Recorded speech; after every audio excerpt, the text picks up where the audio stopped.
दोस्तों, आपके प्यार और सपोर्ट के लिए धन्यवाद। बेटों के लालच पर भारी पड़ी माँ की बुद्धि। एक अनोखे बंटवारे की कहानी।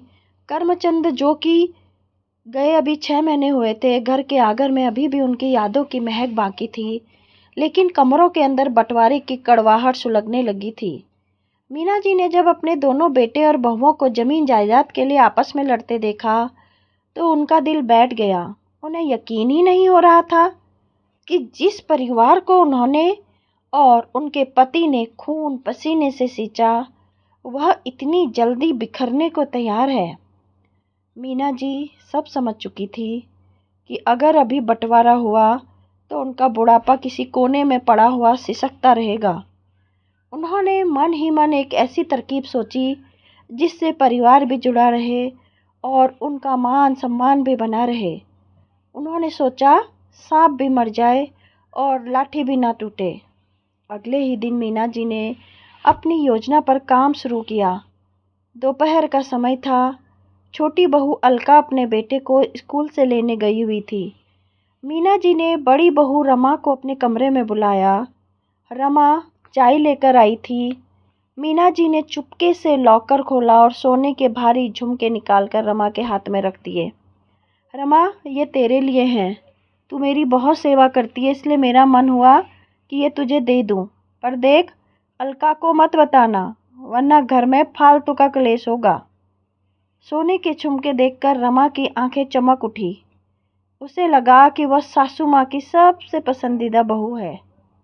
अगले ही पल से रमा की फुर्ती देखने लायक थी।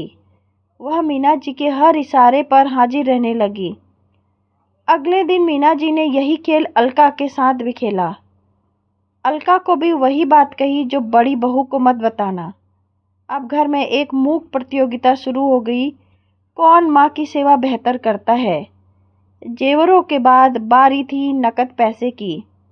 मीना जी ने एक दिन अपने छोटे बेटे के को साथ लिया और बैंक पहुंच गई।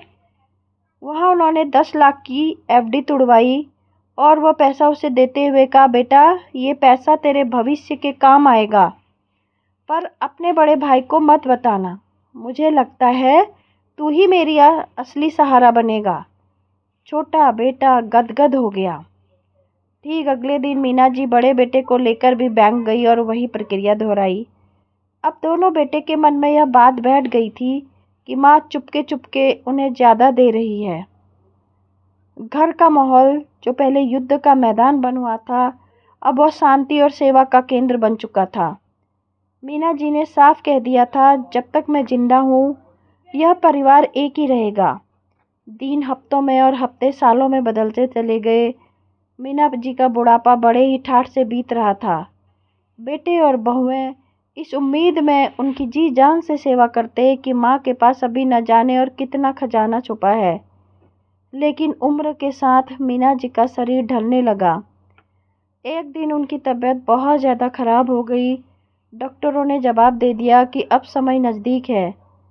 मीना जी जानती थी कि अगर इस वक्त वह कमज़ोर पड़ी तो उनका अंतिम समय कष्टदायी हो सकता है। उन्होंने लड़खड़ाती आवाज़ में सबको पास बुलाया और तिजोरी की ओर इशारा किया। उन्होंने सबको यह यकीन दिलाया कि तिजोरी में अभी भी बहुत कुछ बाकी है। बेटे और बहुओं ने सोचा, जब माँ ने चुपके से इतना दिया है तो तिजोरी में तो वाकई कोई और बड़ा खजाना होगा। उन्होंने अपनी सेवा और ज़्यादा बढ़ा दी। आखिरकार वह दिन आया जब मीना जी ने अपनी आंखें हमेशा के लिए मूंद ली। अंतिम संस्कार पूरे सम्मान के साथ संपन्न हुआ। जैसे ही रिश्तेदार विदा हुए, दोनों बेटे और बहुएं धड़कते दिल के साथ तिजोरी के पास पहुंचे। उन्होंने चाबी घुमाई और तिजोरी खोली, लेकिन अंदर जो देखा उसे देखकर उनके पैरों तले जमीन खिसक गई। तिजोरी पूरी तरह खाली थी। बस उसमें 2 मकानों के कागज थे और एक पत्र। बड़े भाई के नाम वह मकान था जिसमें वे रह रहे थे और छोटे भाई के नाम बगल वाला मकान जो किराए पर था। पत्र पढ़ना शुरू किया तो सबके गले रुंध गए। मेरे बच्चों, मैंने अपनी सारी पूंजी तुम लोगों में बराबर बराबर बांट दी थी। मैंने तुमसे झूठ बोला और छिपाया ताकि तुम लालच में ही सही पर मेरी सेवा तो करो। अगर मैं पहले ही सब लुटा देती तो शायद तुम मेरी कदर नहीं करते। मैंने यह तरकीब इसलिए लगाई ताकि तुम लड़ो नहीं और मेरा बुढ़ापा सुरक्षित रहे।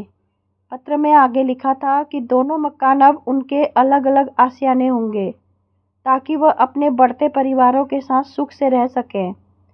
माँ ने लिखा था, कभी ये मत सोचना कि मैंने किसी से कम या ज़्यादा प्यार किया। मैंने सब बराबर बांटा था। बेटों और बहुओं को अपनी माँ की बुद्धिमानी पर गर्व महसूस हुआ।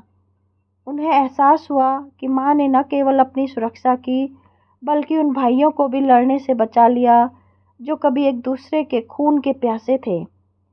आज उनके पास अपने अपने घर हैं, माँ की दी हुई यादें और सबसे बड़ी बात, परिवार में कोई बेईमानी की गुंजाइश अब बची ही नहीं थी। इस कहानी से ये सीख मिलती है कि माता पिता की सेवा उनका धर्म है, लेकिन जहाँ संतान लालची हो जाए वहाँ बुद्धि का प्रयोग ही स्वाभिमान से जीने का रास्ता है। समझदारी से किया गया बंटवारा न केवल झगड़े खत्म करता है बल्कि रिश्तों को एक अपनी मर्यादा में भी रखता है। दोस्तों, आपके इतने प्यार और सपोर्ट के लिए बहुत दिल से धन्यवाद।